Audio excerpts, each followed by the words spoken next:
श्रीराम जय राम रघुराम।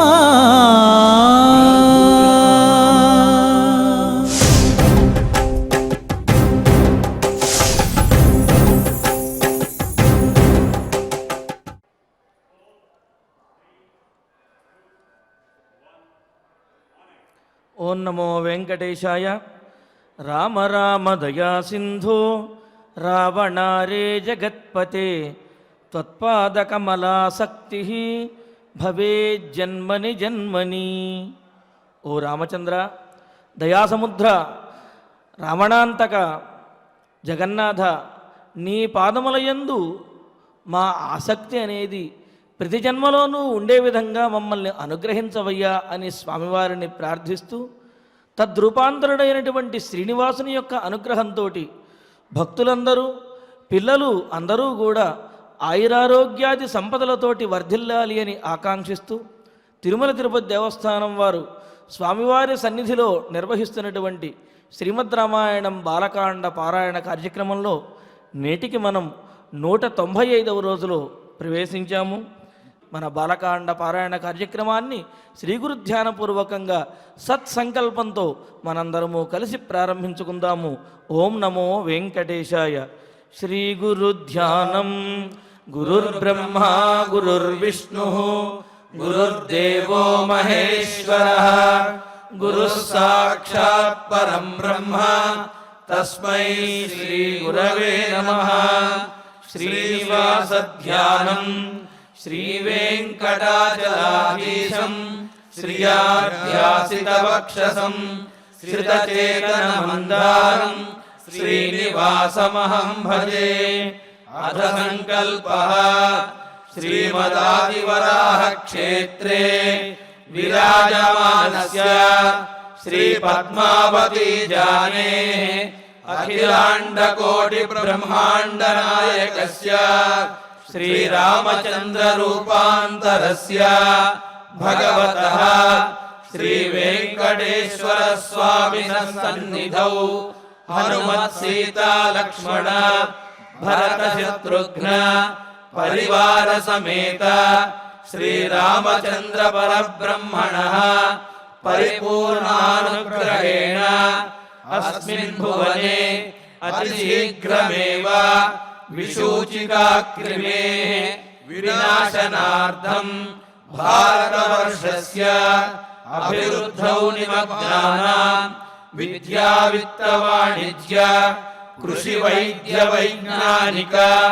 దేశరక్షణాది రంగేషు విద్యమానానాం ఆస్తిక మహాజనానాం సర్వేషాం సకుటుంబానాం ఆయురారోగ్యైశ్వర్య సద్బుద్ధి ఇత్యాది సర్వశుభ ఫల ప్రాప్త్యర్థం తేషాం సర్వతోముఖాభివృద్ధి ద్వారా శ్రీరామరాజ్యస్య పునర్వ్యవస్థాపనార్థం అనూఢానాం శీఘ్రమేవ వివాహసిద్ధ్యర్థం దంపతీనాం అనుకూలదాంపత్య సిద్ధ్యర్థం సంతానార్థినాం శీఘ్రమేవ సత్సంతాన ప్రాప్త్యర్థం తతః పితృదేవతా ప్రీత్యర్థం గో సంరక్షణార్థం చ సకల సంపత్ప్రదే శ్రీమద్వాల్మీకి రామాయణాంతర్గతే బాలకాండే యథాశక్తి శ్లోక వ్యాఖ్యాన పురస్సరం 27తమ సర్గ శ్లోక పారాయణం తథా శ్రీమద్యోగవాసిష్ఠే విశూచికా మహామారీ నివారకస్య మహామంత్రస్య పారాయణం శ్రీధన్వంతరి మంత్ర పారాయణం చ అన్యోన్య సాహాయ్యేన ఆచార్య ముఖేన కరిష్యామహే. శ్రీ వాల్మీకి ప్రార్థన. వాల్మీకిర్ముని సింహస్య కవితావనచారిణః శృణ్వన్ రామకథానాదం को न याति परांगतिं శ్రీ ఆంజనేయ ప్రార్థన యత్ర యత్ర రఘునాథ కీర్తనం తత్ర తత్ర కృతమస్తకాంజలిం బాష్పవారి పరిపూర్ణలోచనం మారుతిం నమత రాక్షసాంతకం శ్రీరామాయణ ప్రార్థన వేద వేద్యే పరే పుంసి జాతే దశరథాత్మజే వేద ప్రాచేత సాదాసీత్ సాక్షాత్ రామాయణాత్మనా శ్రీరామ ప్రార్థన ఆపదామపహర్తారం దాతారం సర్వసంపదాం లోకాభిరామం శ్రీరామం భూయో భూయో నమామ్యహం శ్రీరామచంద్ర పరబ్రహ్మణే నమః. అథ శ్రీమద్ రామాయణే బాలకాండే సప్తవింశతితమః సర్గః. శ్రీ గురుభ్యో నమః. శ్రీ వెంకటేశ చరణౌ శరణం ప్రపద్యే. శ్రీరామాయ నమః. ధర్మచక్రం తతో వీర కాలచక్రం తథైవ చ విష్ణుచక్రం తథాత్యుగ్రం ఐంద్రమస్త్రం తథైవ చ వజ్రమస్త్రం నరశ్రేష్ఠ శైవం శూలవరం తథా. ఈరోజు మనం వీటికి దాదాపుగా అర్థాలు చెప్పేసుకుందాం. ఇన్ని రోజుల నుంచి వీటి గురించి ఇంతగా ప్రస్తావన చేయడంలో ఆంతర్యమేమి అని అనిపిస్తుందేమో. వాల్మీకి మహర్షి ఏ ఒక్కదాన్ని అభూత కల్పనగా మనల్ని బలవంతంగా మభ్యపెట్టి మన బుర్రకెక్కించే ప్రయత్నం చేయరు. అసహజంగా ఉండే ఒక్క అంశం కూడా శ్రీమద్ రామాయణంలో నాకైతే కనపడలేదు. ఒక 12 సంవత్సరాల పిల్లవాడు ఇంకా నూనూగు మీసాలు కూడా రాని సందర్భంలో 5,000 మంది ఒక చక్రాల పెట్టెను లాక్కు వస్తే ఎప్పుడు శివధనుస్సును చూపించడానికి ఆ సందర్భంలో ఆ శివధనుస్సు ఒక పెట్టెలో ఉంటే మంజూష అంటారు. 50 శతములు అని అంటారు. అంటే 5,000 మంది సైనికులు. జనక మహారాజు గారి కొలువులో ఎటువంటి సైనికులు ఉంటారు? ఆషామాషి వాళ్ళు ఉంటారా? అలాంటి 5,000 మంది సైనికులు అందున చక్రాల పెట్టెలో మామూలుగా మోసుకుని వస్తే అది ఒక రకం, ఇంకా చాలా శక్తి పెట్టాల్సి వస్తుంది అక్కడ. అలాంటి సందర్భంలో ఏది ఒకసారి చూడనివ్వండి అన్నట్లుగా ఈ దృశ్యం కోసమే అందరూ పరికించి చూస్తూ ఉండగా మెరుపు వేగంతో ఎవరి కన్నులకు కూడా ఈ దృశ్య పరంపర అంటే ఆ ఫిల్మ్స్ అనాలి, లేకపోతే వాటిని ఫోటో తీయాలి అంటే కూడా వీలు కాకుండా ఉండే ఆ ఇమేజ్లు. అంటే కొంచెం అనుభవం కోసం చెప్తున్నాను, పరిచయం కోసం. యానిమేటెడ్ మూవీస్ అని చెప్తూ ఉంటారు. వాటిల్లో వ్యక్తులు ఉండరు, కానీ అవేవో కదులుతున్నట్లుగా మనకు కనిపిస్తూ ఉంటుంది. దానికి ఏమి కారణం అంటే అన్ని వందలాది బొమ్మలు గీస్తారు వారు. అంటే ఒక్కొక్క బొమ్మ అలా ఏర్పరచగా దాన్ని అంతని ఒక్కసారిగా అలా పరిశీలించినట్లయితే ఒకటి అలా చెయ్యెత్తినట్టు, దించినట్టు, నడిచినట్లు అలా కనిపిస్తుందన్నమాట. ఎలా అయితే బొమ్మల్ని వరుసగా వేగంగా చూస్తే అది ఒక చలన చిత్రమైనట్లుగా, చిత్రాలు చలన చిత్రమైనట్లుగా కనిపిస్తాయో, అదే మాదిరిగా వేగంగా ఉండేలాంటి ఒకానొక సన్నివేశాన్ని మనం స్లో మోషన్లో కాస్త నిదానంగా పరిశీలించినట్లయితే లేచినట్లు, కూర్చున్నట్లు, కదిలినట్లు అలా చూసే అవకాశం ఉంటుంది. త్రికాల వేదులైన మహర్షులకు కూడా అలాంటి అవకాశం ఇవ్వకుండా రాముడు ఆ ధనుస్సు ఎత్తడం, దాన్ని తొక్కడం, వింటినారిని పట్టించడం, లాగడం, పడబడ విరగడం, కేవలం ఆ ధ్వని మాత్రమే వినిపించింది అంటారు. ఇంత మెరుపు వేగంతో ఒక లక్ష్యాన్ని సాధించగలడా ఒక పిల్లవాడు? సాధించగలడు. ఒకానొక సందర్భంలో కేవలం బ్రాహ్మణోత్తములకు మాత్రమే వీలయ్యేటటువంటి అవతలి వ్యక్తుల్ని పావనం చేయడం అనే అంశం రాముడికి వీలవుతుందా? క్షత్రియ కుమారుడు కదా, రాజపుత్ర అని చెప్తున్నారు కదా. అవుతుంది. ఒకానొక సందర్భంలో అన్ని రకాల ఆయుధాలు అస్త్రశస్త్రాలు ఉన్నా ఒకడిని మాత్రం తత్క్షణంలో వధించేసేలాగా, ఒకరిని మాత్రం శుతిమెత్తగా అన్నట్లుగా దెబ్బ కొట్టేరా కొట్టలేదా అనేది తెలియకుండా శ్రద్ధగా కొట్టి ఎక్కడో నడి సముద్రంలో పడాలి అనే టార్గెట్ని, లక్ష్యాన్ని నిర్దేశించుకుని అతడిని అలా విసిరివేయడం అనేది వీలవుతుందా? వీలవుతుంది. మంత్ర ప్రభావం వల్ల వీలవుతుంది, అస్త్ర ప్రభావం వల్ల వీలవుతుంది. శార్ంగధన్వా గదాధర ఇత్యస్త్రం అని ఇప్పటి వరకు ఎన్ని వందల వేల సార్లు విని ఉంటారో. కానీ ఇది ఒకానొక అస్త్రం. అస్త్రం అంటే ఇది మనల్ని రక్షించేది, ఇది మనకి కవచం, ఇది మనకి ఈ విధములైనటువంటి ప్రయోజనాల్ని అందిస్తుంది అని చాలామందికి తెలియదు. చిక్కేమంటే తెలియనంత వరకు అది పూర్తిగా ఫలించలేదు. తెలిసినప్పుడు ఉండేటటువంటి ప్రయోజనం, ఫలితం ఒక దగ్గర సామవేదం ఇలా వివరిస్తోంది.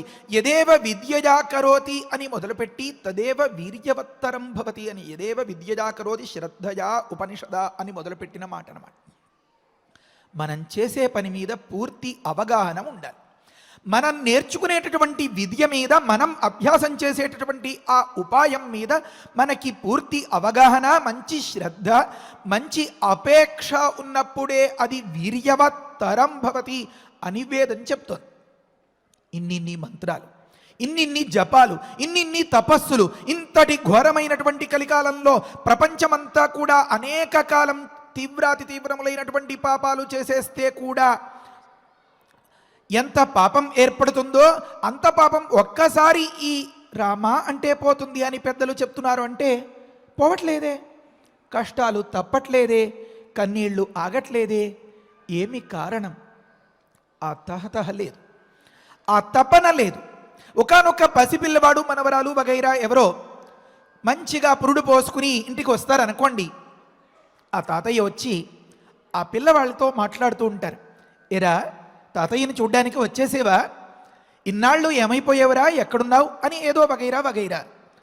ఆ పిల్లవాడికి ఏమైనా తెలుస్తుందా? ఆ పసిపిల్ల ఏదైనా స్పందిస్తుందా? ఏదైనా సందర్భంలో ఓసారి ఉంగా అనొచ్చు, ఓసారి చెయ్య చాచొచ్చు. పక్క వాళ్ళందరూ అంటుంటారు, అదిగో మిమ్మల్నే రమ్మంటోంది, మీకే సమాధానాలు చెప్తోంది, ఊ అంటే ఉంగా అంటోంది, చూడండి మీ మనవరాలు అని. ఏమి ఆంతర్యం? ఈ లోపల ఉండేటటువంటి అపేక్ష, మమకారం. ఇది నా మనవరాలు. మనవరాలు అంటే చెప్తారు కదా, మనవరాలు అనేటటువంటి భావన ఉన్నవాడికి ఈ లోపల నుంచి పొంగుకొచ్చేటటువంటి ఆ ప్రేమ, అనురాగం, ఆర్ద్రత ఇవన్నీ కలిపి మూటగట్టుకుని ఆ మనవరాలుగా ఉన్న మనవరాలి పలకరింత రూపంగా బయటకు వస్తుందన్నమాట. ఇదే ఇష్టదైవం పట్ల నీకున్నట్లయితే ఆ ప్రతిస్పందన వేరే ఉంటుందన్నమాట. ఆ రాముడి మూర్తి కనిపించినప్పుడు, ఆ రామనామం వినిపించినప్పుడు ఉండేటటువంటి ఆ మైమరిచిపోయే ఆ భావాతీత స్థితి ఇంత అంతా కాదన్నమాట. ఆ రుచి పూర్తిగా తెలిసినటువంటి వ్యక్తికి మాత్రమే దాని తాలూకు ఆనందం అంతగా అందుతుందన్నమాట. అందుకనే ఎక్కడెక్కడ రఘునాథ కీర్తనం జరుగుతుందో అక్కడక్కడల్లా కూడా ఈ మస్తకం మీద అంజలి పెట్టుకుని కళ్ళ వెంట ఆహ్లాద శీత నేత్రాంబు పులకీకృత గాత్రవాను అని చెప్పినట్లుగా ఈ కను కొసలమ్మట ఈ ఆనంద బాష్పారు జాలు వారుతూ ఉంటే శరీరమంతా పులకించిపోతే తన్మయత్వంతో ఏం జరుగుతోందో తెలియక ఒకే దగ్గర మనస్సు లీనమై లగ్నమై ఎంతో ఆనందాన్ని పొందుతోంది మన రామాయణ మహామాలారత్నమైనటువంటి మన స్వామివారికి, హనుమకు. అంటే ఆ లోతు తెలిసినటువంటి వ్యక్తి కనుకనే అతడికి, ఆ హనుమకు, రామ బంటుకు, శ్రీరామదూతకు అంతటి ప్రయోజనం. కనుక యదేవ విద్యయా కరోతి అనే దగ్గర పూర్తి అవగాహనతో దేన్ని పాటిస్తామో అది మాత్రమే వీర్యవత్తరం భవతి, పరిపూర్ణమైనటువంటి ప్రయోజనాన్ని అందించగలుగుతుంది అని వేదం చెప్తోంది. కనుక వీటిని గురించి మనం పరిచయం చేసుకుని ఈ మంత్రాలన్నీ, ఈ అస్త్రాలన్నీ, ఈ దివ్యములైనటువంటి ఈ శక్తులన్నీ రామునికి సంక్రమింపచేశారు అని పరిచయమాత్రంగానైనా మనకి తెలిస్తే, మనం ఇంతింతటి వాళ్ళం కాలేకపోయినా ఇంతింతటి వాడైనటువంటి ఆ రాముణ్ణి ప్రతిపాదించేటటువంటి ఆ రామనామాన్ని చదువుకున్నంత మాత్రం చేతనైనా, రా అంటే ఒక శక్తికి ప్రతీక, మా అంటే ఒక శక్తికి ప్రతీక, రెండు శక్తుల కలయిక సమాహారం ఇది. కనుక దీనిని నేను అందంగా, ఆనందంగా, సంతోషంగా నా కంఠమందు ధరిస్తాను. యః కంఠే ధారయేత్ తస్య కరస్థాః సర్వసిద్ధయ అనే మాట అక్షరాల రుజువు, దీనికి నేనే నిదర్శనము అన్నట్లుగా కనుక మన భక్తి ఉన్నట్లయితే ఆ ప్రయోజనం అంత గొప్పగా ఉంటుంది. అలాంటి మహనీయులు ఎక్కడ పాదం పెడితే దాన్నంతని కూడా పవిత్రం చేసేటటువంటి శక్తి వస్తుంది. అందుకనే తీర్థీకుర్వంతి తీర్థాన్ని అదని మొదలుపెట్టి నారద భక్తి సూత్రాల్లో చెప్తారు. మహాత్ములైన వారు, పరమ పావనులు, లోకోత్తరమైనటువంటి పరమాత్మయందు పరిపూర్ణమైన ప్రీతి అపేక్ష కలిగినటువంటి వ్యక్తులు కుంభమేళాలు వగైరాలు జరిగేటప్పుడు అక్కడ స్నానానికి వెళ్తారు. మన స్వామి సన్నిధికి వచ్చి దర్శనం చేయడానికి, ఇంకా వైకుంఠానికి వెళ్ళి మరో దగ్గరికి అన్ని దగ్గరికి వస్తారు. అయితే కొన్ని దగ్గర మాత్రమే వారు ప్రయోజనాన్ని పొందగలుగుతారు, మరికొన్ని దగ్గర వారు ప్రయోజనాన్ని అందించి వెళ్ళిపోతారు. ఆ తీర్థం మన మాదిరి వాళ్ళు స్నానం చేస్తే అది మనకి ప్రయోజనాన్ని ఇచ్చేది. మనకి ప్రయోజనాన్ని ఇచ్చి ఇచ్చి ఇచ్చి ఇచ్చి అలసితి సొలసితి అన్నట్లుగా అది ఒకానొక దశలో నిర్వీర్యం అయిపోతుంటే, వారు వచ్చి ఏదో పిల్లలు కప్పులో పెట్టినటువంటి ఆ పదార్థాలు తింటుండగా అవి అయిపోతే అమ్మ మరికొన్ని వేసినట్లుగా ఆ తీర్థానికి మళ్ళీ తీర్థత్వాన్ని రప్పిస్తారు. కనుక ఒక తీర్థము అంటే పావనం చేసేది, పాపాలు కడిగేసేది అనే పేరు దానికి చెడకూడదు. కనుక ఆ పేరుని దానికి అట్టే పెట్టేలాగా వీరొచ్చి ఏం చేస్తారు? పూజలు హోమాలు ఏమైనా చేస్తారా? వారు ఒక్కసారి అలా ములుగుతారు.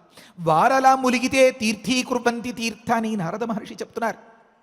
దానికి అంతకీ కూడా ఆ పావనత్వం అనేది ఏర్పడుతుంది. మరి వారంతా భగవత్ స్వరూపుల, లేకపోతే సాక్షాత్తు శంఖచక్ర గదాదులు ధరించినటువంటి మారువేషంలో ఉన్న శ్రీ మహావిష్ణువుల? కానీ కాదు. మనకి మాదిరే ఒకానొక సందర్భంలో ఏర్పడినటువంటి జీవితం కలిగినటువంటి వ్యక్తులు. కానీ మరి వారు అంతటి స్థాయికి ఎలా చేరుకున్నారు అంటే అది మంత్రబలం. ఈ మంత్రం అంటే ఒకానొక అక్షర క్రమం, ఒకానొక వరసలో ఉన్నటువంటిది అని మనం అనుకున్నాం కదా. ఇలాంటి దానిని ఒక పద్ధతిగా పాటించగలిగితే, నిన్నటి రోజున మనం గతంలో చాలాసార్లు కూడా చెప్పుకున్నాం, ఇది మహావిష్ణువు యొక్క కూటస్థమైనటువంటి అతి విలువైన ఉజ్వలమైనటువంటి శక్తి సుషుమ్నా నాడిలో అలా ప్రసరిస్తూ ఉంటుంది. మనం చేయవలసిందల్లా సాధన. అక్కర్లేని మాటలని కట్టిపెట్టి అందుకనే అంటారు కదా, సత్యాయ మితభాషిణామని కాళిదాసు గారు ఈ రఘువంశ తిలకుల గురించి పరిచయం చేసేటప్పుడు ఎక్కువ మాట్లాడితే పొరపాట్లు దొల్లిపోతాయేమో, సత్యమే నోటి వెంట రావాలి అని. సత్యం అంటే ఏమి? నిజమైన సత్యం వేదం కదా. కనుక నోటి వెంట వచ్చిన మాట వేదం మాదిరి అంటే ఏమి? అపౌరుషేయమైనటువంటి అంటే ఏమి? ఎన్నటికీ తప్పు కానటువంటి అలాంటి మాటలు మాత్రమే నోట్లోంచి రావాలి. కనుక తప్పులు దొల్లుతాయేమో అని తక్కువగా మాట్లాడేవారు రఘువంశ సంభూతులు అని అక్కడ వర్ణిస్తారు. కనుక అంత పొదుపుగా, అంత జాగ్రత్తగా ఆచితూచి పలుకులు పలుకుతూ ఉంటే మనం పలికే ప్రతి పలుకు కూడా బంగారమయ్యి మనల్ని, మన చుట్టూతా ఉండేవారిని కూడా ఉద్ధరిస్తుందన్నమాట. ఈ ప్రయత్నంలో దేశం, కాలం, పాత్రత మనకి ఉపదేశం చేసినటువంటి ఆచార్యులు, వారి వల్ల మనకి ఫలితం. కనుక ప్రతి వ్యక్తి ఖచ్చితంగా ఈ అంశాన్ని గుర్తించి మన హిందూ సంస్కృతి ప్రకారం మనకి వారసత్వ సంపదగా వస్తున్నటువంటి అమూల్యములైన ఎన్ని అంశాలు, విష్ణు సహస్రనామమా, భగవద్గీత, చిన్నగా ఉన్నటువంటి రామాయ రామభద్రాయ రామచంద్రాయ వేధసే రఘునాథాయ నాథాయ సీతాయ పతయే నమః, ఇలాంటి మంత్రాలనైనా కొన్నింటినైనా నేర్పించగలిగితే మరి త్రివర్గ శుద్ధి కలగాలి అంటారు. ఫలితం రావాలి అంటే పరిపూర్ణంగా. త్రివర్గం అంటే ఏమి? అక్కడ వ్యాఖ్యానంలో రాశారు, పరమశివుడు ఉపదేశం చేస్తున్నారు. ఏమనంటే, అటు అమ్మ వ్యక్తిత్వం మంచిగా ఉండి, నాన్న వ్యక్తిత్వం నడవడి మంచిగా ఉండి, తను మంచిగా నడుచుకుంటూ ఉంటే మూడు వైపుల నుంచి ఏర్పడినటువంటి ఒకానొక మంచికి ఫలితం మంచిగా ఉంటుంది, త్రివర్గ శుద్ధి కావాలి అన్నారు. ఇంకొకలాగా కూడా వ్యాఖ్యానం చెప్పారు. ఏమని? త్రివర్గ శుద్ధి అంటే జన్మత మంచి జన్మ పొంది, అంటే పరమ పవిత్రమైన పావనులైనటువంటి తల్లిదండ్రులకు తను జన్మించి ఉండి, తను మంచి విద్య నేర్చుకోవడం వల్ల, తను మంచి సాధనం చేయడం వల్ల, ఇవి మూడింటిని 3 వర్గాలుగా భావిస్తే ఆ ఫలితం పరిపూర్ణమవుతుంది అని చెప్తారు. ఈ మంత్రోపదేశం చేసేటప్పుడు, ఈ మంత్రాన్ని శిష్యులకి ధారాదత్తం చేసేటప్పుడు మనం కొన్నిసార్లు అనుకొని శిష్యుడికి చెప్పాలి అని శాస్త్రం చెప్తోంది. ముందుగా గురువు సాధన చేసి క్షణం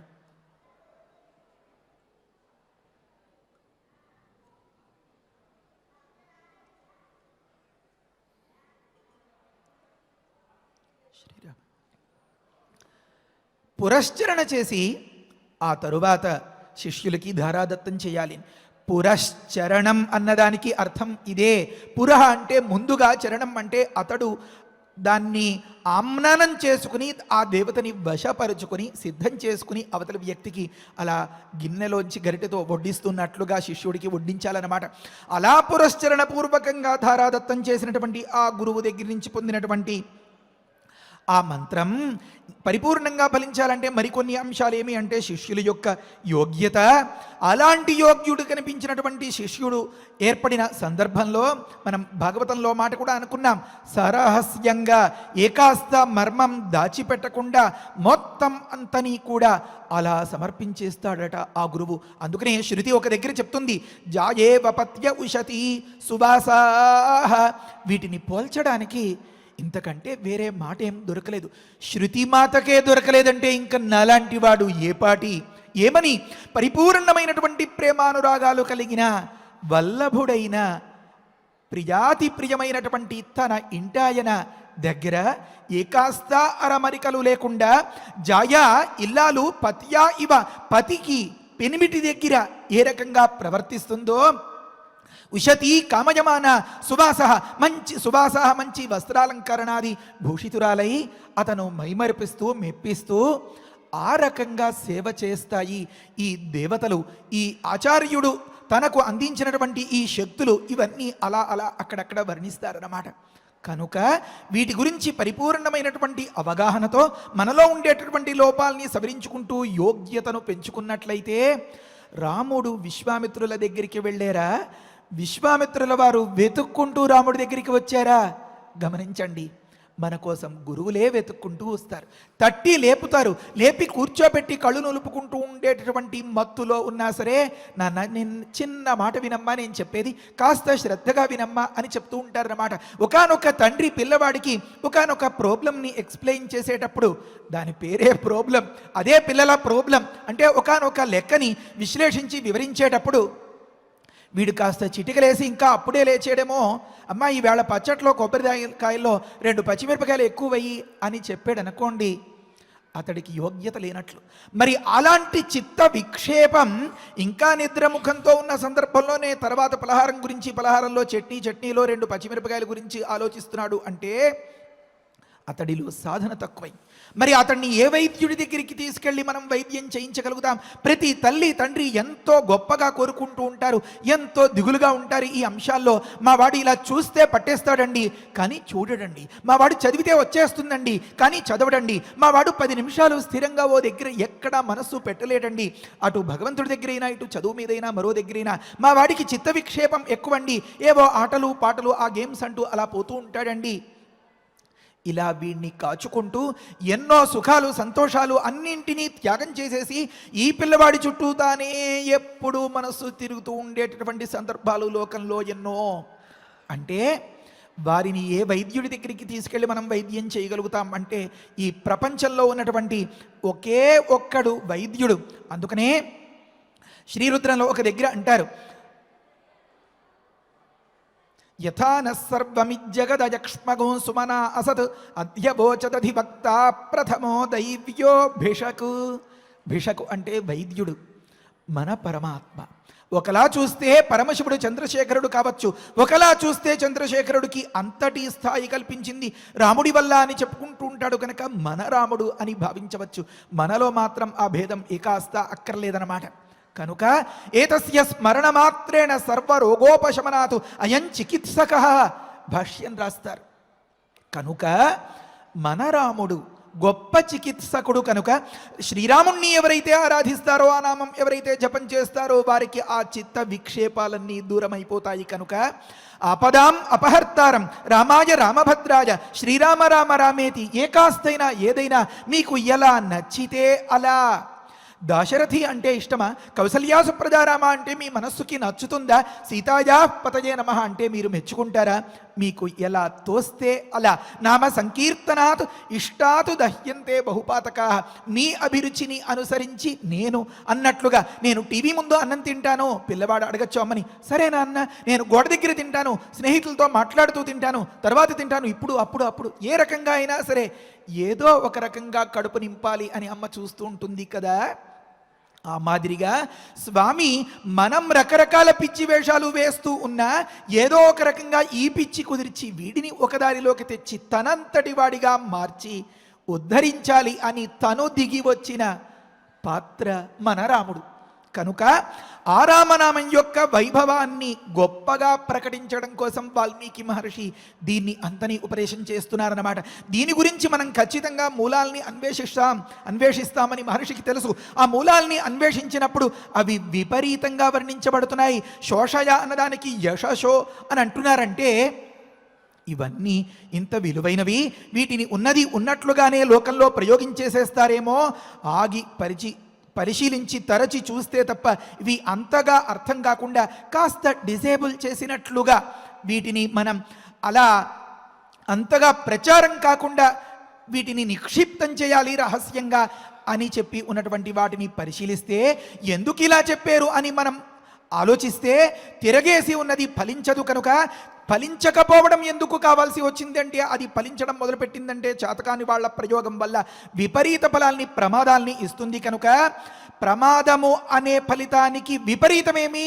సంరక్షణం, లోకక్షేమం. కనుక దీన్ని ఎవరైనా కాస్త అలా పేజీలు తిరగేస్తూ చూస్తే కూడా ప్రమాదం జరగకుండా వీటిని పురస్చరణం చేసేసినట్లు కాకుండా ఈ మంత్రాల్ని తిరగేసి చెప్పాలి అని ఉపదేశం చేస్తూ, అమ్మమ్మో అంతంతటి మంత్రాల, అన్ని నియమాల, అన్ని నిష్ఠల మా వల్ల కాదు అని కనుక మీకు అనిపించినట్లయితే ఈ నియమాలకి ఈ నిష్ఠలకి అన్నిటికీ శాశ్వతమైనటువంటి విలాసంగా కేర్ ఆఫ్ అడ్రస్గా ఉన్నటువంటి ఆరాముణ్ణి ఆశ్రయించండర్రా, మీకు అందరికీ మేలు కలుగుతుంది అని చెప్పడం కోసం ఒకానొక పరమ పావనమైనటువంటి పతివ్రతకు సైతం ఒకానొక సందర్భంలో కీలం పడితే దాన్ని వదలకొట్టిన వాడు మన రాముడు. ఏవైనా విశేష ప్రయత్నాల పదరజం చేత ఒకానొక సందర్భంలో మారీచ సుబాహు మొదలైనటువంటి వారి యొక్క శిక్ష విషయంలో అంతటి నైపుణ్యాన్ని, ఎఫిషియన్సీ అంటారు కదా, అంతటి ప్రతిభ కనపరిచిన వాడు మన రాముడు. మంత్రశక్తి వల్ల ఆ రాముణ్ణి ప్రతిపాదించేటటువంటి నామం కంటే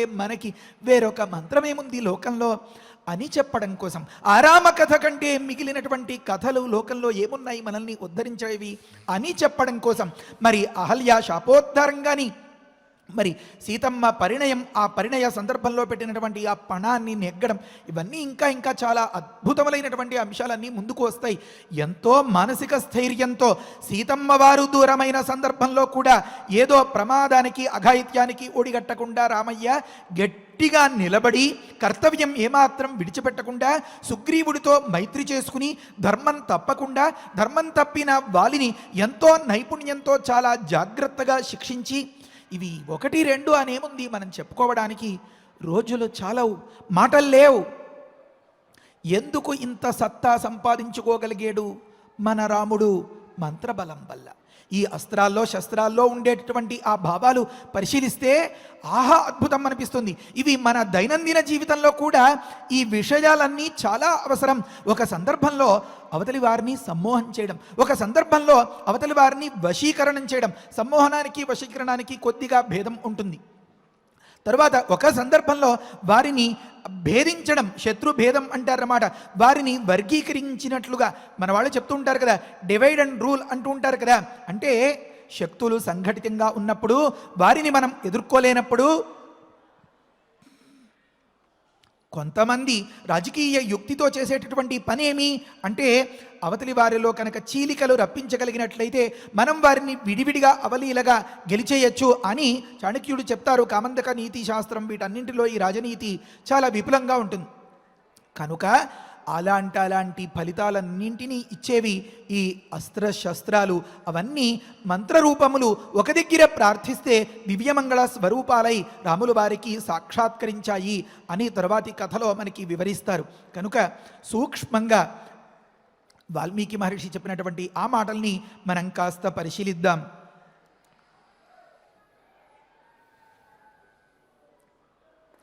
అందులో ఒకటి దండచక్రం అని మన గతంలో అనుకున్నాం. ఇది ఆత్మరక్షణం చేసేటటువంటిది. ప్రధానంగా కవచాయ అని ఆ మంత్రం గురించి మొదలుపెట్టి చెప్తారన్నమాట. ఆ తరువాతది ధర్మచక్రం. అది చాలా అద్భుతమైనటువంటి అంశంగా కనిపిస్తుంది. ఏమని? అఖిల నియమన ధర్మాత్మనే అని మొదలుపెట్టి ఆ మంత్రంలో కొంత వివరం చెప్తారన్నమాట. ఈ ప్రపంచం అంతా కూడా దేనివల్ల నియంత్రింపబడుతోంది అంటే, మన భాషలో చెప్పుకోవాలి అంటే పుణ్యం వల్ల మాత్రమే. ఆ పుణ్యం, అటువంటి ధర్మం ఎప్పటికీ నా నుంచి దూరం కాకూడదు. నేను ఎలా అడుగు వేసినా సరే అది ధర్మమయంగానే ఉండాలి అని ప్రార్థించడానికి ఇది ఉపయోగపడుతుంది అన్నమాట. తను ఎప్పుడైతే ధర్మంగా ఉన్నాడో అంటే, ఒకానొక ఆటగాడు ఒకానొక చదరంగంలో ఇద్దరికీ బలగాలు సమానంగానే ఉన్నా ఎప్పుడో ఒకప్పుడు ఒక చిన్నపాటి తప్పుడడుగు వేస్తే దాన్ని అదనుగా అవకాశంగా తీసుకోగలిగినటువంటి వ్యక్తి, గమనించండి, ఈ అవకాశాన్ని అందిపుచ్చుకోగలిగినటువంటి వ్యక్తి గొప్పగా ఆడగలుగుతాడు. లేకపోతే మ్యాచ్ డ్రా అంటారు, ఇద్దరూ సమానమైపోతే. అలాంటి సందర్భంలో ఇతడు వేసేటటువంటి ప్రతి అడుగు కూడా విజయానికే దారి తీసి ఇతడిని విజేతగా నిలపాలి అంటే మన భాషలో మన కథలో ఎప్పుడు ఇతడు ధర్మాత్ముడిగా ఉండాలి అన్నమాట. కనుక విశ్వామిత్రుల వారు ఎంతో దయతో ఈ ధర్మచక్రం అనేటటువంటి అస్త్రరూపమైన ఈ మంత్రాన్ని రాముల వారికి అందించబోతున్నారు. ఆ తరువాత మన వాళ్ళు చెప్తూ ఉంటారు కదా, ఏం టైమింగ్ అండి అంటూ ఉంటారు. అంటే సమయాలు ఉచితానుచితాలు తెలుసుకుని మసులుకోవడం ఎంతటి వాడికైనా అవసరం. మరి ఒకానొక సందర్భంలో ఒకే ఉపాయం, ఒకే ప్రక్రియ ఒకరికి ఉపయోగాన్ని ఇచ్చింది, ఒకరికి దెబ్బ కొట్టింది అని అంటే అతడు తీసుకునేటటువంటి నిర్ణయానికి ఆ సమయం అనుకూలమా కాదా, అతడు సమయానికి తగినట్లుగా ప్రవర్తించగలిగేడా లేదా అనేదే ముఖ్యమైనటువంటి అంశం. దానివల్లే ఆ ఫలితం ఆధారపడి ఉంటుంది. కనుక కాలం తనకి అనుకూలించడం కోసం ఉపయోగించేటటువంటి ఇంకొక అస్త్రాన్ని రాముల వారి అమ్ముల పొదలో వేసేరన్నమాట మన రాముల వారు, మన విశ్వామిత్రుల వారు. తర్వాత అత్యుగ్రం విష్ణు చక్రం అని ఒక మాట చెప్తారు. అక్కడ అంటారు, ఓ భగవంతుడా, నీ యొక్క తేజస్సు ఇంత అని అంచనా వెయ్యలేం, కనుక భగవతే తీవ్ర తేజసే. మళ్ళీ ఇంకొక మాట, శత సహస్రార అని ఒక మాట. అంటే గమనించండి, చక్రానికి పళ్ళు అని ఉంటాయి కదా, అది ఇలా సూదిగా మొనదేరి ఉంటాయి కదా, అవి లక్షలాది ఆ పళ్ళు కలిగినటువంటి ఆరములు కలిగినటువంటిదిట మన మహావిష్ణువు యొక్క ఆ సుదర్శన చక్రం అనేది. అలాంటి సుదర్శనమైన అనేటటువంటి చక్రం అంటే దానికి ఎన్ని పళ్ళు ఉంటాయో, అది ఎంత వేగంగా తిరుగుతుందో దానిని బట్టి అది అవతల దాన్ని అంత సమర్థవంతంగా తెగ్గగొట్టగలుగుతుందన్నమాట. కనుక ఓ శతసహస్రారమా, శత్రువుని బింది అని ఒక మాట చెప్తారు. తాత్పర్యం చెప్తాను. ఏమనంటే, అవతలి వ్యక్తిని చీల్చేయాలి, అవతలి వ్యక్తిని భయంతో గజ గజ గజ గజ వణికించాలి అనేలాంటి అర్థం ఇచ్చేటటువంటి ఆ ఇంకొక అస్త్రాన్ని మన రాముల వారికి సమర్పించబోతున్నారన్నమాట. ఆ తరువాత మహేంద్రుని యొక్క దివ్యమైనటువంటి అస్త్రం, దీని గురించి మనం ప్రస్తావించుకున్నాం. ఏమని? మిన్నేలజ్వ అని ఉపదేశం చేశారు. మిన్నేలజ్వ అంటే జ్వలన్నేమి, తిరగేసి అని. అంటే నేమి అంటే అంచు అయితే, ఆ అంచు చాలా వేల కోట్ల నిప్పురవ్వల్ని అలా విసురుతూ ఉన్నట్లుగా అది అలా గిరగిరగిరగిరా తిరుగుతూ ఉందట. గమనించండి, అనుభవం కోసం చెప్తున్నాను. లోకంలో కొన్ని అంశాలని ఇలా ఇంజనీరింగ్లో దానిలో బాగా తెలుస్తుంది. ఇది కట్ చేసేటప్పుడు, దాన్ని కోసేటప్పుడు కొన్ని రకాల చక్రాలకి చిట్ట చిగురులో పళ్ళు ఉండేలాగా చేస్తారు. కొన్ని రకాల చక్రాల్ని సమాంతరంగా అంటే ప్లెయిన్గా ఉండేలాగా చేస్తారు. కొన్ని రకాల చక్రాలకి మీరు ఇటుపైన గమనించినా మీకు ఈ అంశం అర్థమవుతుంది. చక్రం అంతా సమానంగానే ఉంటుంది, కానీ మధ్యలో మాత్రం అలా గాడిగాడిలాగా ఉంటుందన్నమాట. సుదర్శన చక్రం అనేది ఒక రకం, దానికి చాలా 1,00,000 పైచిలుకు పళ్ళు ఉంటాయి. మరి ఇంద్రచక్రమో అది జ్వలన్నేమి, చుట్టూత ఒకానొక నిప్పురవ్వలతో కూడినటువంటి ఒకానొక కాంతి వలయమేమో అనిపించేలాంటిది అన్నమాట. ఆ నిప్పురవ్వలతో ఛేదించాల్సిన అంశాలు కొన్ని ఉండొచ్చు. ఆ సందర్భం కోసం దాన్ని అప్పచెప్తున్నారు. ఇంకొక మాట, నేను ఈ మంత్రాల్ని తల్లు తండ్రిలు లేకపోతే మన భగవద్గీత ఇలాంటి విషయాల్ని తల్లిదండ్రులు, ఆచార్యులు, గురుదేవులు వీరందరి సహాయంతో పిల్లలకి నేర్పించాలి అని చెప్పడంలో తాత్పర్యమేమి అంటే, బుద్ధికి వికాసాన్ని కలిగించి ఆత్మవిశ్వాసాన్ని పెంచి యుక్తాయుక్త విచక్షణను ఏర్పరిచి ఏ సమయానికి ఏ సమస్యను ఎంత ధీటుగా ఎదుర్కోవాలి అని చేయగలిగేటటువంటి ఒకానొక దివ్య శక్తిని ఇచ్చేవి ఈ మంత్రాలు. వీటిలో యత్ర యోగేశ్వర కృష్ణ యత్ర పార్థో ధనుర్ధర తత్ర శ్రీ విజయ భూతి ధ్రువానీ తిర్మమ. ఇది గొప్ప జయమంత్రం అని పెద్దలు ఉపదేశం చేస్తారు.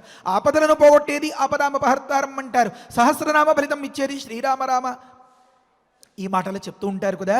వీటన్నింటి వల్ల ఈ విచక్షణ చాలా అవసరం, అది పెరుగుతుంది అని మన పెద్దలు విశ్వసించి నమ్మి దాన్ని ఎంచక అంటే పరీక్షించాలి అని నువ్వు పాడు చేసుకోక భక్తి విశ్వాసాలతో దాన్ని సాధనం చేసి నువ్వు ఉద్ధరింపబడాలి అని ఉపదేశం చేస్తూ ఉంటారు కదా. ప్రకృతంలో ఎందుకు ఈ మాట చెప్తున్నానంటే, ఒక 12 ఏళ్ల బాలుడు ఇది విలువైనటువంటి దివ్యములైన అస్త్రాల్ని తీసుకుని వీటిని యథేచ్ఛగా ప్రయోగించాలి అంటే ఎంత నైపుణ్యం ఉండాలి, ఎంత కౌశలం ఉండాలి. రాముల వారు యుద్ధం చేసే సందర్భంలో ఉదాహరణకి మారీచ సుబాహుడు మొదలైన వారితో అని అనుకోండి, విశ్వామిత్రుల వారు జతగా ఉండి ఇప్పుడు ఈ మీట నొక్కు, ఈ బటన్ నొక్కు, ఇప్పుడు ఇలా విడిచిపెట్టు, ఇప్పుడు ఇంత దాకా లాగురామా బాణం, ఈ మాటలు ఎవరైనా చెప్పారా? అది ఎలా తెలుస్తుంది? ముఖం కడుక్కునేటప్పుడు ఎన్నిసార్లు కడుక్కోవాలి అన్నదానికి శాస్త్రం ఏమైనా ఉందా? ప్రతి దగ్గర ఒక ముద్ద ఎంతసేపు నవలాలి అన్నదానికి ఏమి ఒక ఫార్ములా పద్ధతి ఎవరు పాటిస్తారు? ప్రతి దగ్గర కూడా ఇలాంటి చిన్న చిన్న విషయాల్లో కూడా మైండ్ సెట్, మనస్తత్వం, తన వ్యక్తిత్వం, తన ఆలోచనే నియంత్రిస్తూ ఉంటుందన్నమాట. ఇంకా చాలు నమిలింది, మింగు, తర్వాత ముద్ద తీసుకో, దాన్ని బుగ్గలో పెట్టుకో, దీన్ని ఇలా దాని అలా అని ఇలా అంటే ఉదాహరణ చెప్పుకోవాలి అంటే, ఏ నరం లేని నాలుక ఎంతో విచక్షణతో విజ్ఞానంతో ఉన్నటువంటి దానికి ప్రతీక. అది షడ్రుచుల్ని అందంగా ఆస్వాదించగలుగుతుంది. బండగా ఏ చైతన్యం లేని పళ్ళు దీనికి దాసోహం అని సేవ చేసి నమిలి ఆ రుచిని నాలుకకు అందిస్తాయి తప్ప వీటికి రుచి తెలియదు అంటారు. అంటే మనం అలా బండరాయిలా ఉండాలా, మంచి విచక్షణతో నేర్పుతో ఉండాలా, ఈ పళ్ళను నాలుకను చూసి నేర్చుకోవాలి అంటారు. ఆ రకంగా అంత నైపుణ్యం, అంత కౌశలం కలగాలి అంటే ఒక మంచి అస్త్రాన్ని ఉపదేశం చేశారు. ఏమని? ఈ అస్త్రమట ఏది మహేంద్రాస్త్రంగా ఉంది కదా, ఐంద్రం ఉంది కదా, ఇది జ్వలన్నేమి. ఆ అంచులన్నీ కూడా ఇలా గిరగిరా తిరుగుతూ ఉంటే దాన్ని అనుసంధానం చేసి విడిచిపెడితే నిప్పు రవ్వలు చెరుగుతున్నట్లుగా విష్ణుచక్రం భూచక్రంలాగా దీపావళి సామాన్లాగా కనిపిస్తూ ఉంటుందట. అయితే ఇతడు ప్రయోగించేవాడు ఒక దగ్గర ఉంటాడనుకోండి, యుద్ధం ఇటు వానరభటులు చేస్తూ ఉంటారు, వారికి ఎదురుగా రాక్షసులు ఉంటారు. ఇతడు ఒక ఆయుధాన్ని విడిచిపెడతాడు. ఈ విడిచిపెట్టినటువంటి ఆయుధం శత్రువుల్ని వధించాలి అని అంటే దానికి టార్గెట్ నిర్దేశించడం ఎలా? ఇతడి మనస్సే. కనుక చెప్తున్నారు, అందులో ఉంది జ్వలన్నేమి. ఇది సహజంగా అంతటి తీవ్రమైనటువంటి నిప్పురవ్వల్ని చెరుగుతూ జ్వలిస్తూ ఉంది. అయితే హిమరూపిన్, నువ్వు మంచులా చల్లగా వెన్నెల్లా ఉండాలి. ఎవరి దగ్గర? స్వపక్షం దగ్గర. మరి దానవానీకం శోషయ అని ఉంటుంది తర్వాతి మాట. ఈ దానవుల అంటే మంచికి విఘాతాన్ని కలిగించేటటువంటి ఆ దుర్మార్గుల అందరి విషయంలోనూ నువ్వు శోషయ వాళ్ళని ఎండగట్టై దునుమాడై చీల్చి చెండాడు అని అన్నమాట. ఈ రకంగా మంత్రించినటువంటి ఆ వస్తువు అంత గొప్పగా ఫలించాలి అంటే అంతటి రణరంగంలో ఇతడు ఎంత కౌశలంతో, స్టేబుల్గా అంటారు కదా, ఎంత మానసిక స్థైర్యంతో, ఎక్కడ అటు ఇటు కాకుండా తప్పటడుగు పడకుండా రాంగ్ స్టెప్ వేయకుండా ఆ మంత్రానికి, మంత్రశక్తికి, ఆ దేవతకి ఆ లక్ష్య నిర్దేశం చేయాలి. అలాంటి అస్త్రాలన్నింటినీ విశ్వామిత్రుల వారు మన రామయ్యకు ప్రసాదించారన్నమాట. ఆ తర్వాతి మాట, వజ్రాస్త్రం ఒకటి దేవేంద్రుడి దగ్గర ఉండేటటువంటి వజ్రాయుధం వంటిదనమాట. అక్కడ చెప్తారు, నువ్వు అవతలి వ్యక్తికి భయంకరమైనటువంటి స్వరూపంగా కల్పించి భీషణ దంభోలే అని మొదలుపెట్టి మనవారి అందరికీ కూడా ఒకానొక కవచంలాగా ఏర్పడ్డాలి అని చెప్పి బీజాక్షరాల్ని అనుసంధానం చేసి దాన్ని ప్రయోగించాల్సినట్లుగా ఒకానొక దాన్ని ఉపదేశం చేయబోతున్నారన్నమాట. ఆ తరువాత శూలం అని అన్నారు. మహేశ్వరుడి దగ్గర ఉండేటటువంటి ప్రధానమైనటువంటి ఆయుధం కదా ఇది. అక్కడ చెప్తారు, ఓ శూలవరమా, ఓ భయంకరమైనటువంటి స్వరూపమా, దాన్ని ఇలా ఉన్నదాన్ని చూస్తేనే అవతలి వ్యక్తికి ఆ గుండె పగిలిపోతుందన్నమాట. కనుక ఓ భీమరూపమా, దారయ, మారయ, భీషయ అని మొదలుపెట్టి ఉండేలాంటి మంత్రాలన్నీ, ఆ అక్షరాలన్నీ కలిపినటువంటి ఒకానొక దివ్యమైనటువంటి అస్త్రం అన్నమాట. నీకు ఎదురొచ్చాడా, వాడిని వధించి అంతటితో వాడి కథ సరిపెట్టాలి. అలా కాకుండా నీకంటే కూడా వాడు ఇంకా అజేయంగా కనిపిస్తున్నాడా, దారయ, అక్కడ వారిలో చీలిక రప్పించాలి. అలా కాకుండా వారిని కాస్త దయదల్చి విడిచిపెట్టాలి అని అనిపిస్తుందా, బెదిరించి విదిలిపెట్టాలి. భీషయ, భయపెట్టి విధులు. మారయ, చంపి పారేయాలి, వధించాలి. లేకపోతే దారయ, వారిలో చీలిక రప్పించాలి. ఇన్ని అస్త్రాల్ని స్వామి, మనకి సమయం అయిపోయింది. సరే, మరి కుదిరితే రేపటి రోజున చెప్పుకుందాం మరి మిగిలిన విషయాలు. కాలానుగుణంగా వెళ్ళాలి కదా, ఒకరి చేత చెప్పించుకుంటే మళ్ళీ మనం చెప్పాల్సింది మర్చిపోతాం. సరే, ప్రకృతంలో శూలం అనే అస్త్రం వరకు వచ్చాం కదా. ఒక్కటి బ్రహ్మ శిరోనామకమైనటువంటి అస్త్రం గురించి తర్వాత దాన్ని చెప్పుకుని మనం ఉపసంహారం చేద్దాం. ఈ అస్త్రం అశ్వత్థామ అపాండవాస్త్రం అని చెప్తూ ఉంటారు కదా. మహాభారత యుద్ధంలో పాండవుల తాలూకు ఒక్క అంశం కూడా, ఒక్క పసి గుడ్డు కూడా మిగలకుండా చేసేస్తాను అని ప్రతిజ్ఞ చేసి ఆ ప్రతిజ్ఞను నెగ్గించుకోవడం కోసం ప్రయోగించినట్లుగా చెప్తారు పెద్దలు. అది అంతటి ప్రభావం కలిగినటువంటి అస్త్రం అన్నమాట. ఆ అస్త్రంతో ఒకానొక గర్భంలో ఉన్నటువంటి ఒకానొక పసికందుగా ఉన్నటువంటి వ్యక్తిని కూడా వధించేసి మొత్తం పాండవులు అనే మాటను తుడిచేయడానికి ప్రయోగించినది అది. దానితోనే ఆ పరీక్షిత్తు అన్న వ్యక్తి బూడిదైపోయినట్లుగా అక్కడ అలా రాలిపోతే, ఆ సందర్భంలో అంటే ఒక మంగళంతో మన కథను ముగిద్దాం ఈనాటి ప్రవచనాన్ని.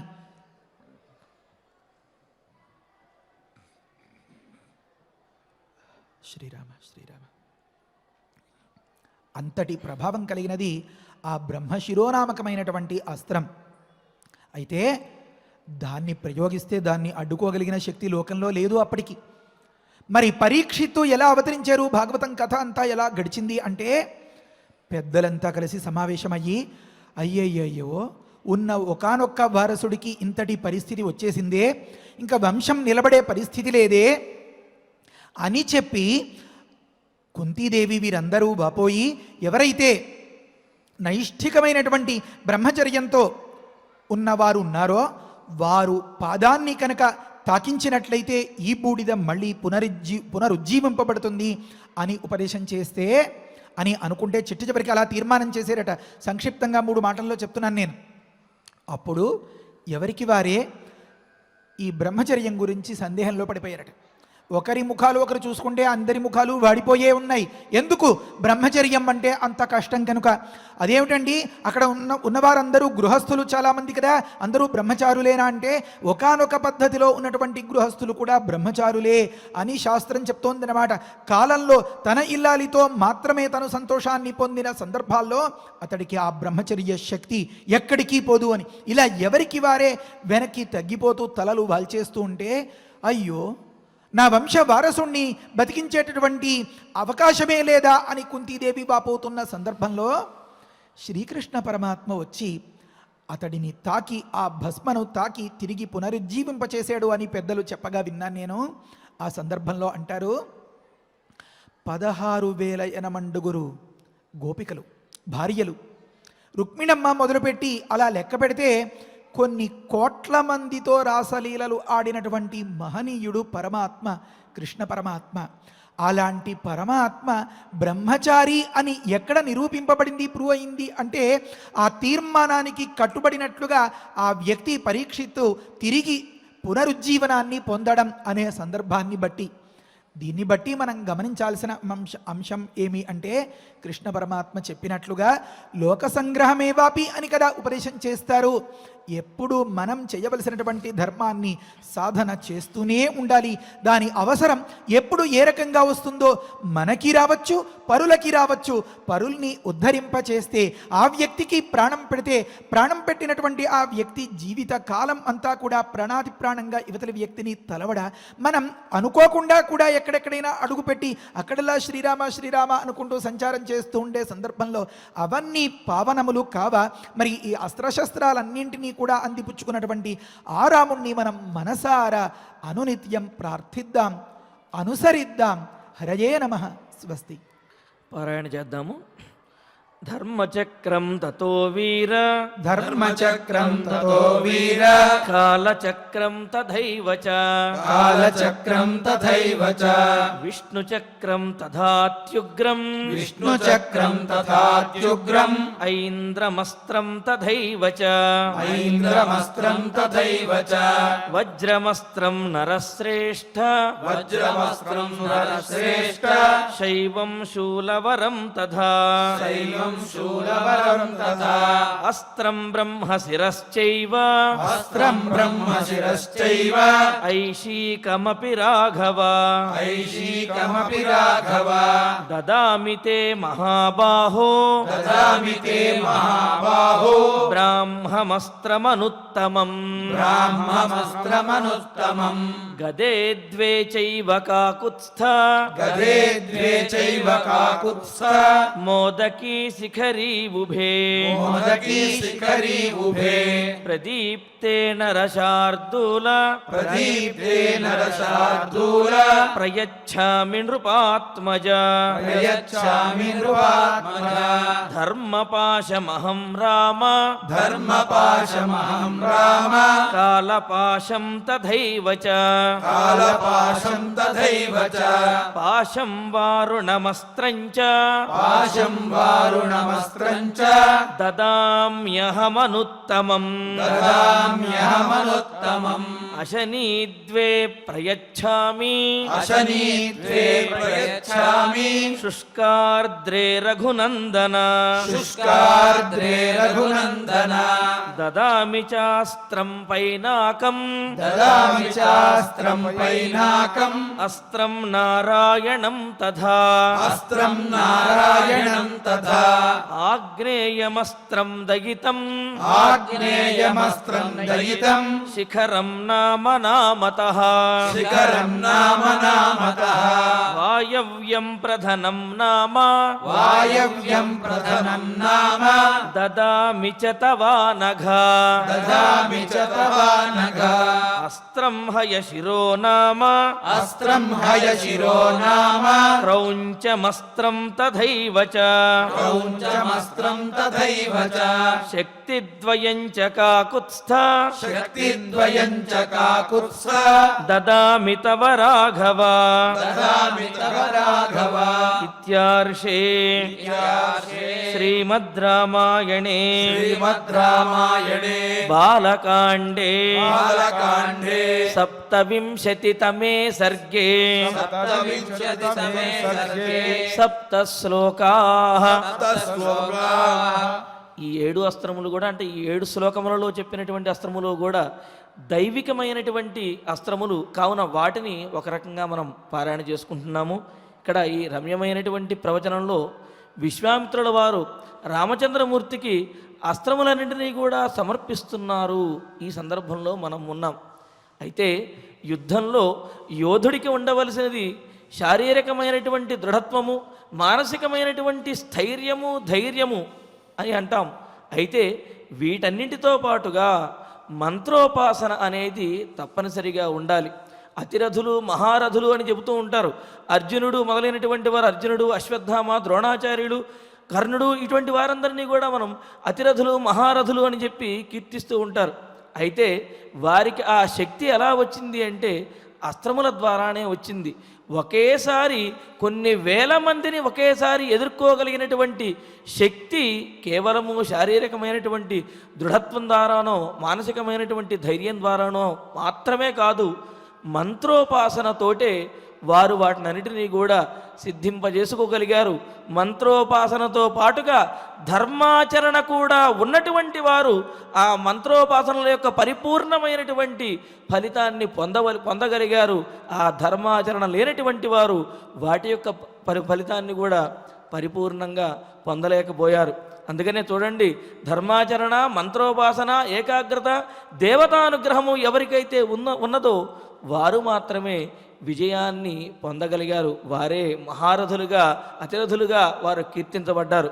అందుకనే చూడండి, సుందరకాండలో కూడా హనుమంతుడు లంకానగరంలో రాక్షసులందరినీ కూడా సంహరిస్తూ ఆ సమయంలో చెబుతాడు, రామచంద్రమూర్తి అంటే ఏదో మానవుడిగా ఆవిర్భవించినటువంటి వాడు, సామాన్యమైనటువంటి రాజు అనుకుంటున్నారేమో, అస్త్రవిజయతి రామ అని. రాముని దగ్గర అనేకమైనటువంటి అస్త్రములు ఉన్నాయి, వాటన్నిటితోటి మిమ్మల్ని అందరినీ కూడా జయిస్తాడు అని చెప్పి ఘంటాపథంగా ప్రతిపాదించాడు. మరి అటువంటి అస్త్ర విద్యలన్నింటినీ కూడా రామచంద్రమూర్తి అభ్యసిస్తూ ఉన్నారు విశ్వామిత్రుల వద్ద. అటువంటి శుభ పరిణామాన్ని, ఆ సన్నివేశాలను మనందరము కూడా తెలుసుకుంటూ ఉన్నాము. ఇక ఇప్పుడు ఫలశ్రుతి నుండి మంగళాంతం వరకు మనందరము కలిసి పారాయణ చేద్దాము. ఫలశ్రుతి కుటుంబ వృద్ధిం ధనధాన్య వృద్ధిం స్త్రియశ్చ ముఖ్యా సుఖముత్తమంచ శ్రుత్వా శుభం కావ్యమిదం మహార్థం ప్రాప్నోతి సర్వాం భువి చార్థ సిద్ధిం. శ్రీరామచంద్ర పరబ్రహ్మణే నమః. అథ శ్రీమద్యోగవాసిష్ఠే ఉత్పత్తి ప్రకరణే ఏకోనసప్తతితమః సర్గః. శ్రీవసిష్ఠ ఉవాచ అథ వర్షసహస్రేణ తాం పితామహ ఆయయౌ దారుణం హి తపస్సిద్ధ్యై విషాగ్నిరపి శీతలః. మనసైవ ప్రణమ్యైనం సా తథైవ స్థితా సతి కోవరః క్షుచ్చమాయాలం ఇతి చింతాన్వితా భవతు. ఆస్మృతం ప్రార్థయిష్యేహం వరమేకమిమం విభుం అనాయసీ చాయసీ చ స్యామహం జీవసూచికా. అస్యోక్త్యాద్వివిధా సూచిః భూత్వా లక్ష్యావిశామ్యహం ప్రాణినాం సహ సర్వేషాం హృదయం సురభిర్యథా యథాభిమతమేతేన గ్రసేయం సకలం జగత్ క్రమేణ క్షుద్వినాశాయ క్షుద్వినాశః పరం సుఖం ఇది సంచింతయంతీం తాం ఉవాచ కమలాలయః. అవ్యాదృశ్యాస్తథా దృష్ట్వా సలితాభ్రవోపమం బ్రహ్మోవాచ పుత్రి కర్కటికే రక్షః కులశైలాభ్రమాలికే ఉత్తిష్ఠత్వం తు తుష్టోస్మి గృహాణాభిమతం వరం. కర్కట్యువాచ భగవాన్ భూతభవ్యేష శ్యామహం జీవసూచికా అనాయసీ చాయసీ చ విధేర్పయసి చేద్వరం. శ్రీవసిష్ఠ ఉవాచ ఏవమస్త్రిజితాముక్త్వా పునరాహ పితామహః సూచికా సోపసర్గాత్వం భవిష్యసి విశూచికా సూక్ష్మయా మాయయా సర్వలోకహింసాం కరిష్యసి. ధూర్భోజనాదుదారంభా మూర్ఖాదుస్థితయశ్చయే దుర్దేశవాసినో దుష్టాః తేషాం హింసాం కరిష్యసి. ప్రవిశ్యాహృదయం ప్రాణైః పద్మస్ప్లీహాదిపాధనాత్ వాతలేఖాత్మికా వ్యాధిః భవిష్యసి విశూచికా. సగుణం విగుణం చైవ జనమాసాదయిష్యసి. గుణాన్విత చికిత్సార్థం మంత్రోయం త్వమయోచ్యతే. బ్రహ్మోవాచ హిమాద్రేరుత్తరే పార్శ్వే కర్కటీ నామ రాక్షసి విశూచికాభిధానా సా నామ్నాప్యన్యాయపాధికా. తస్యాః మంత్రః ఓం హ్రీం హ్రాం హ్రీం రాం విష్ణుశక్తయే నమః. ఓం హ్రీం హ్రాం హ్రీం రాం విష్ణుశక్తయే నమః. ఓం హ్రీం హ్రాం హ్రీం రాం విష్ణుశక్తయే నమః.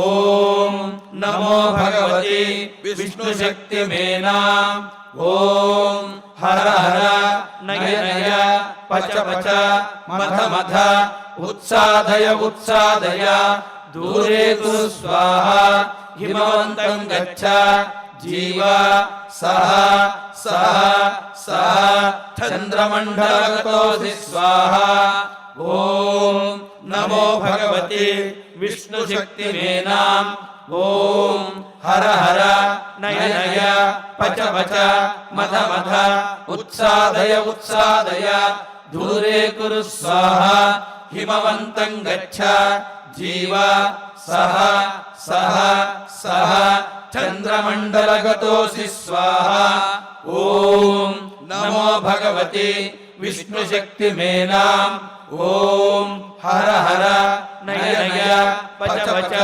मथ मथ उत्सादय उत्सादय दूरे कुरु स्वाहा हिमवन्तं गच्छ जीव सह सह सह चन्द्रमण्डलगतोऽसि स्वाहा इति मन्त्री महामन्त्रम् यस्य वामकरोदरे मार्जयेदातुराकारम् तेन हस्तेन संयुतः हिमशैलाभिमुख्येन विद्रुतां तां विचिन्तयेत् कर्कटीं कर्कशाकान्तां मन्त्रमुद्गरमर्दिताम् आतुरं चिन्तयेश्चन्द्रे रसायनहृदिस्थितम् अजरामरणं युक्तं मुक्तं सर्वाधिविभ्रमैः साधको हि भूत्वा स्वाचान्तः सुसमाहितः क्रमेणानेन सकलां प्रोच्छिनत्ति विशोचिकाम् इति गगनगतः त्रिलोकनाथः गगनगसिद्धगृहीत सिद्धमन्त्रः गतः उपगतशक्रवन्द्यमानः निजपुरम् अक्षयम् आयम् उज्ज्वलश्रीः इति श्रीमद्योगवासिष्ठे उत्पत्तिप्रकरणे 59 सर्गः।